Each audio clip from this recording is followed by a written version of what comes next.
قرآن کریم اللہ سبحانہ و تعالیٰ کی ایسی عظیم و بابرکت کتاب ہے کہ یوں آیا کہ جتنا کچھ آسمانی کتابوں میں آیا وہ سب کچھ قرآن کریم میں آ گئے، اور جتنا کچھ قرآن کریم میں آیا وہ سب کچھ علم شریف میں آ گیا، اور جتنا کچھ علم شریف میں آیا وہ سب کچھ بسم اللہ میں آ گیا، اور جو کچھ بسم اللہ میں آیا وہ سب کچھ بسم اللہ کے با میں آ گیا، اور جتنا کچھ بسم اللہ کے با میں آیا وہ سب کچھ بسم اللہ کے با کے نقطے میں آ گیا۔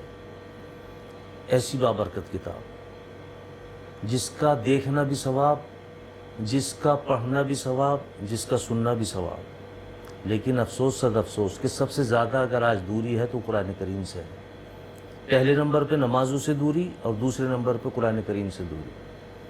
ایک وقت تھا کہ جب فجر کی نماز کے بعد آپ گلیوں سے نکلتے تھے تو گھروں سے عورتوں کے پڑھنے کی بھینی بھینی آوازیں سنائی دیتی تھی۔ آج آپ اگر فجر کی نماز کے بعد میں باہر نکلتے ہیں تو قرآن کریم کی تو کیا کسی کے بچے رونے کی بھی آواز نہیں آتی، کیونکہ راتوں کا جاگنا اور صبح کا دیر تک سونا یہ بربادی کی علامت ہے۔ ایک مرتبہ عائشہ صدیقہ رضی اللہ تعالیٰ عنہ آرام فرماتی، آپ صلی اللہ علیہ وسلم آئے اور انہوں نے اٹھایا اور کہا کہ عائشہ، یہ وقت تو اللہ سبحانہ و تعالیٰ کے رزق تقسیم کرنے کا ہوتا ہے، تم اس میں سو رہے ہو؟ سب بچوں کے ساتھ میں رزق تقسیم ہوتا ہے، سب بچوں کے ساتھ میں تقسیم ہو رہا ہے، اس کو لے لینا چاہیے۔ لیکن آج ہمارا رونا، در در کی ٹھوکریں کھانا اور اپنے شکوہ کرنا کہ روزی سے پریشان ہے، روزگار نہیں چل رہا، روزگار نہیں مل رہا، کبھی ہم اپنا آپ پہ توجہ نہیں دیتے کہ آخر وجہ کیا ہے۔ جس کو میرے مصطفیٰ صلی اللہ علیہ وسلم کہیں اور ہم اس کو چھوڑ دیں اور پھر آدمی یہ سوچے کہ میں کامیاب ہو جاؤں گا، نہیں کامیاب ہو سکتے۔ قرآن کریم پڑھنے والا اور مسکین ہو، مفلس ہو، یہ دو چیز ایک جگہ نہیں رہ سکتی، کہ قرآن کریم بھی پڑھے اور مفلس بھی ہو، یہ ممکن نہیں ہو سکتا۔ ایسی بابرکت کتاب جس کے دیکھنا بھی ثواب، پڑھنا بھی ثواب، سننا بھی ثواب، اور وہ آدمی پریشان ہو، دونوں چیز ایک جگہ نہیں رہ سکتی۔ قرآن کریم قیامت تک کے ہر آنے والے انسان کے لیے، نہ کہ ہندو مسلمان کے لیے، تمام نسل آدم کے لیے مشعل راہ، نور ہدایت ہے۔ قرآن کریم ایسی بابرکت کتاب ہے کہ یہ عمل کی کتاب تھی، عمل کے لیے دی تھی ہمیں کہ لو یہ تمہارے لیے ہے، اس پہ عمل کرو، کامیاب ہو جاؤ گے، لیکن ہم نے اس کو صرف اور صرف دعاؤں کی کتاب بنا دیا۔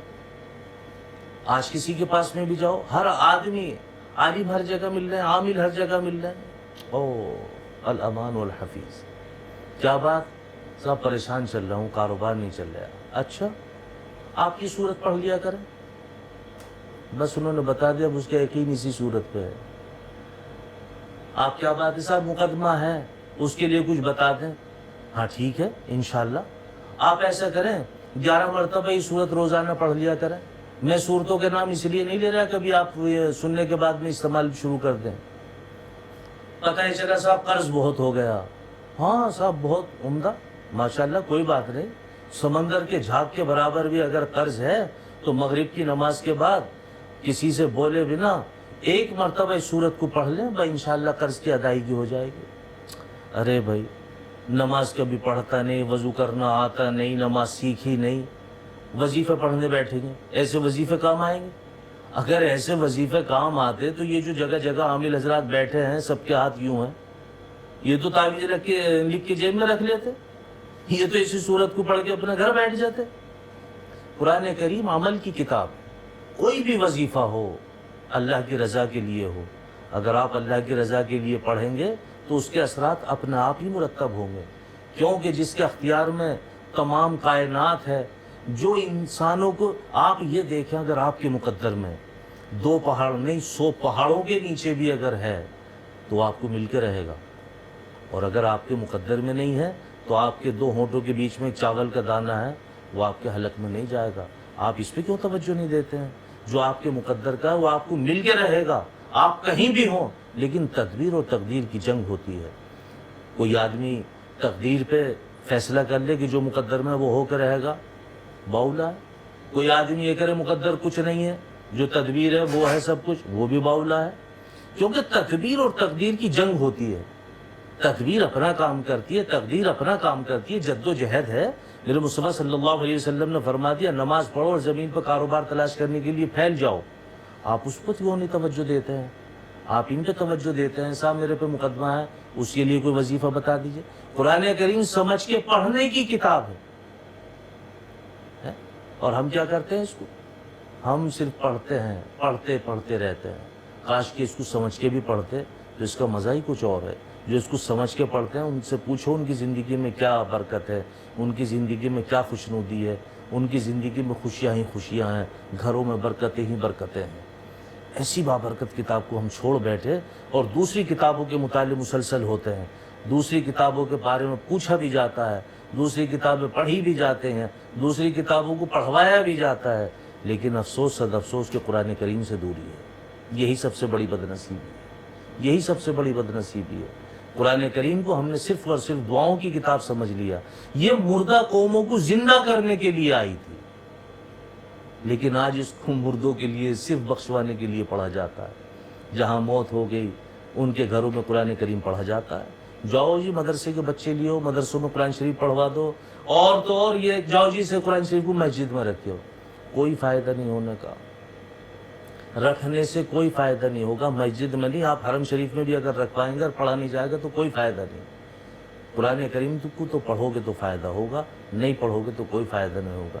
اس لیے میرے بھائیوں، قرآن کریم سے دوری یہ سمجھ لو کہ آپ کو زندگی سے دور کرتی جا رہی ہے۔ یہ نہ جانے کون سے راستے پہ آپ جا رہے ہیں۔ آپ سب سے پہلے ذمہ داری کے ساتھ قرآن کریم کو پڑھیں، کیونکہ قرآن کریم اللہ سبحانہ و تعالیٰ کی وہ عظیم کتاب ہے اور اللہ سبحانہ و تعالیٰ کا خط ہے۔ اس کو تو پڑھتے رہنا چاہیے، جتنا آپ پڑھو گے فائدہ ہی فائدہ ہے۔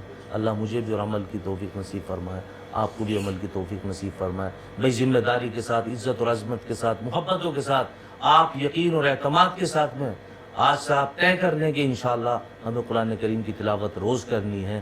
بھلے ہی چاہے بڑے بے پڑھے لوگ تو یہ کہتے ہیں میں پڑھا ہوا نہیں ہوں، پڑھے ہوئے کہتے ہیں جی میرے پاس ٹائم نہیں ہے۔ اگر آپ کے پاس میں ایک علم شریف ہی آتی ہے تو آپ صرف اور صرف علم شریف ہی پڑھیں، اور آپ پڑھ کے تو دیکھیں چند روز میں اس کے اثرات مرتب ہونے لگیں گے۔ آپ جو یہ وظیفے پوچھتے پھرتے ہیں اس کی ضرورت ہی آپ کو نہیں پڑے گی۔